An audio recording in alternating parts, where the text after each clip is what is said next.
In the year 2032, the world stood at the edge of fire. It began not with an explosion, but with silence. A cyber attack brought down global banks. Satellites went dark, and trust between nations vanished. The first shot was not fired by a soldier, but by a hacker deep in the digital shadows of Eastern Europe. Within hours, the world's power grids flickered. Airports froze. Missiles were moved into position across Russia, NATO, China, Iran, and the United States. The alliances of the past shattered. The United Nations collapsed under pressure. Diplomacy turned into dead air. Then came the strike. A hypersonic missile launched from the Pacific hit a U.S. carrier group near Guam. In retaliation, drone fleets stormed the skies over the South China Sea.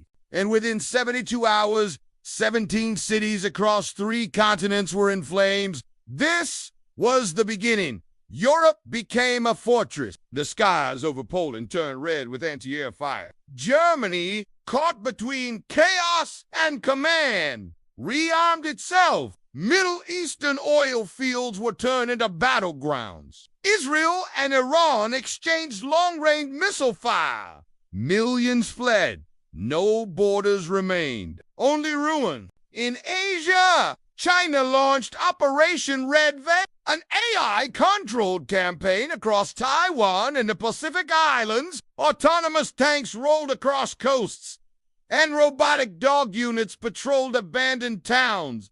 The United States answered with Project Phoenix, a global net of AI satellites and quantum drones, faster than sound, deadlier than thought. And the world realized this war wasn't just between armies. It was between machines. Cities fell like dominoes. New York's skyline collapsed in a single night. Tokyo's neon lights vanished beneath radioactive clouds. London turned into a military command hub. But even bunkers couldn't hold back the digital plague. AI malware, released by unknown actors, hijacked defense systems across the globe. And then the unthinkable happened. A nuclear exchange, not planned, but triggered by rogue code. Moscow, Delhi, Riyadh, Seoul, gone in minutes.